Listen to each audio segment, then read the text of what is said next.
دي الهدوم الشتوي اللي في الدولاب. المفروض الهدوم دي تتحط هنا وتتحط في الشنطة دي بعد ما اخرج الهدوم الصيفي واحطها هنا. في نفس الوقت اشيل الهدوم الصغيرة عليا او مش هلبسها تاني مش عاجباني. ف ده متلخبط جدا جدا جدا جدا جدا يعني. انا وصلت الهدوم الشتوي اللي كانت على الشماعة، دلوقتي هدوم صيفي بس.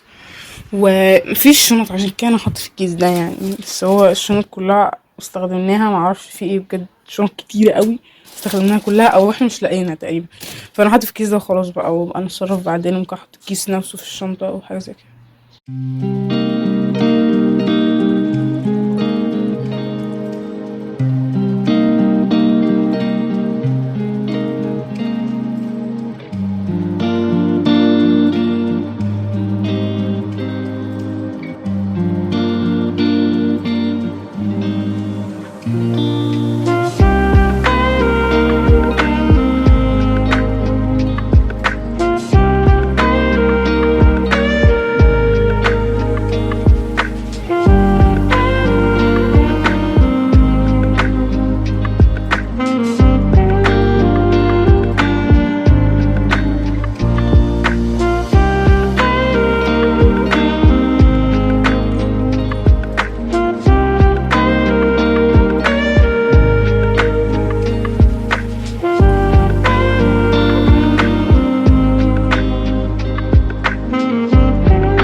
دي بقى مشكلة كبيرة، ان الهدوم اللي هنا على الشماعة طلعت كتيرة قوي، فاضطر اجيب لها اي حاجة احطها فيها. بتاع متلخبط قوي.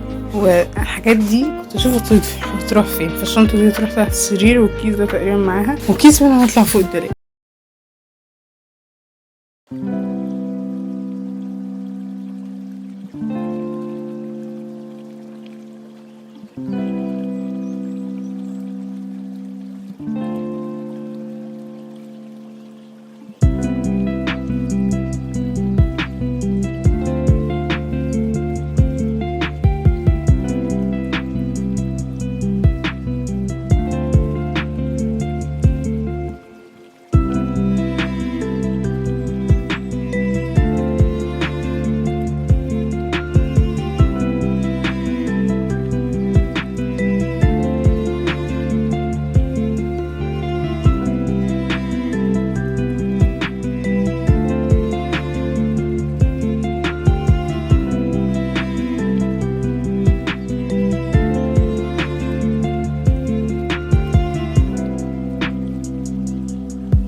كان فيديو النهارده. لو عجبك الفيديو تشتركوا لايك سبسكرايب. اشوفكم المره الجايه ان شاء الله.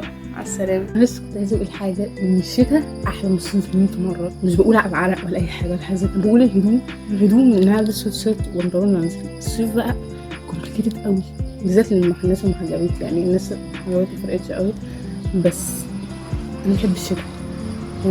وطبعا الصيف حلو عشان المصيف بقى والاجازه كده، بس يعني الشتاء احلى. وانا خلصت كده يعتبر تقريبا البداية، خلصت كل حاجه.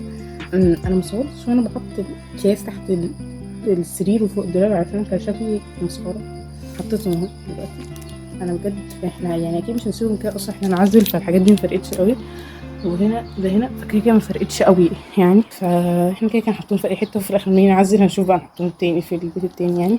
وطبعا هحط سلسلة فيديوهات، حاطط فيديوهات كتير جدا واحنا بنعزل، واحنا بنشيل العفشة من هنا، واحنا بنشيل حاجتنا من هنا، واحنا حاطط العفشة هناك، حاطط حاجتنا هناك، وروم تور بقى عشان احنا كمان ممكن ندهن العفشة ابيض. فانا متحمسة اوي.